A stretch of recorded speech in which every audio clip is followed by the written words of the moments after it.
จุดเริ่มต้นของการเปลี่ยนแปลงนะคะก็คือความคิดของเรานั่นเองสวัสดีค่ะทุกคนวาวจาก Wonderful ค่ะ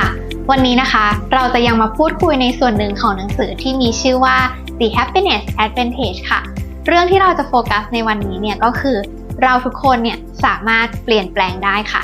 มีหลายอย่างนะคะที่เราอาจจะได้ยินกันตั้งแต่สมัยที่ยังเด็กๆกันอยู่เลยขับรถแบบนี้ผู้หญิงชัวร์ๆผู้หญิงไม่เก่งเลขฉันน่ะถูกกำหนดมาให้ไม่มีความสุขรูปร่างหน้าตาแบบนี้เป็นนักกีฬาไม่ได้หรอกหลายอย่างที่เราพูดถึงกันอยู่ตอนนี้นะคะเป็นการปลูกฝังจากสังคมที่ทำเสมือนกับว่า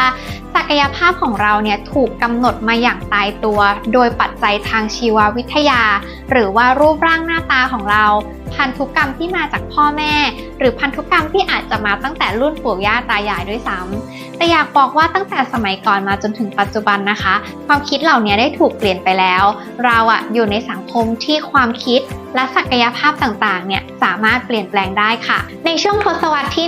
1950นะคะมีการศึกษาคำนวณร่างกายมนุษย์กันอย่างหนักหน่วงเลยค่ะแล้วมีการศึกษาหนึ่งเนี่ยที่โชว์ว่ามนุษย์นะคะถ้าวิ่งในระยะ 1.6 กิโลเมตรเนี่ยไม่มีทางที่จะวิ่งได้เร็วกว่า4นาทีค่ะแต่ปรากฏว่าคนที่ชื่อว่าโรเบิร์ตแบนนิสเตอร์นะคะสามารถทำเวลาไปทั้งหมด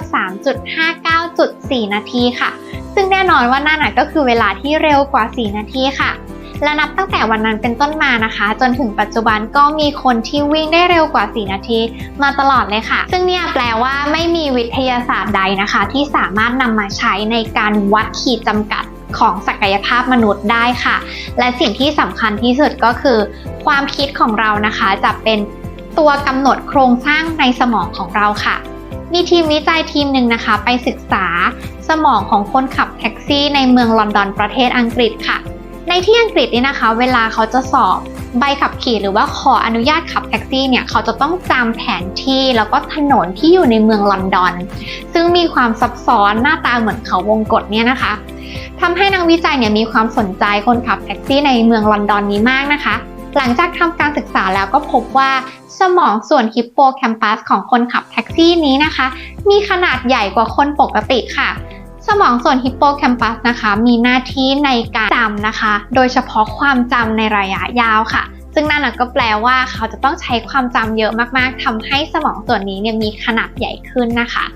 หรือมีผู้ชายคนหนึ่งที่มีชื่อว่าโรเจอร์นะคะเขามีสายตาปกติมาตลอดชีวิตเลยค่ะแล้วไปถึงครั้งหนึ่งที่มีอุบัติเหตุสารเคมีเข้าตาทำให้ตาเนี่ยมองไม่เห็นทั้งสองข้างเขาก็เลยต้องทำการเรียนรู้วิธีการอ่านอักษรเบรลล์ค่ะนักวิจัยเนี่ยได้ไปศึกษาสมองของโรเจอร์นะคะแล้วก็ลองใช้เครื่องสแกนถ้าสมองเนี่ยมีการตอบสนองต่อสิ่งที่เรากระตุ้นนะคะ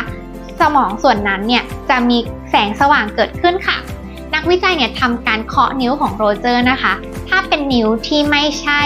นิ้วที่ใช้ในการอ่านอักษรเบรลล์นะคะก็จะมีแสงสว่างตอบสนองจากสมองเพียงเล็กน้อยเท่านั้นแต่พอเคาะนิ้วที่ใช้ในการอ่านอักษรเบรลล์ค่ะก็มีแสงสว่างวาบออกมาจากสมองส่วนนั้นเลยค่ะซึ่งสิ่งนี้ก็เป็นเครื่องพิสูจน์ให้เราเห็นว่า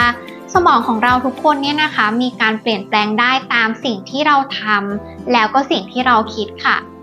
ออกมาจากเรื่องราวทางวิทยาศาสตร์นะคะเข้าไปสู่พุทธศาสนากันบ้างท่านดาไลลามานะคะเคยกล่าวไว้ตั้งแต่สมัยก่อนแล้วว่าเพียงแค่เราเปลี่ยนความคิดเนี่ยนะคะก็สามารถเปลี่ยนแปลงโครงสร้างของสมองได้แล้วคีย์สำคัญของบทความในหนังสือเล่มนี้นะคะก็คือความสุขเนี่ยนะคะไม่ได้เกิดจากการที่เราเชื่อว่าเราไม่ต้องเปลี่ยนแปลงแต่ความสุขเนี่ยเกิดจากการตระหนักได้ว่าเราทุกคนเนี่ยสามารถเปลี่ยนแปลงได้และที่สำคัญที่สุดก็คือจุดเริ่มต้นของการเปลี่ยนแปลงนะคะก็คือความคิดของเรานั่นเอง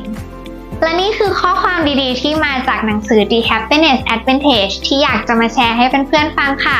ฝากกดไลค์กดแชร์กด Subscribe Wonderful ด้วยแล้วถ้าใครมีคอมเมนต์ใดๆนะคะสามารถพิมพ์มาคุยกันข้างล่างนี้ได้เลยแล้วเราเจอกันใหม่ในเอพิโซดหน้าค่ะบ๊ายบาย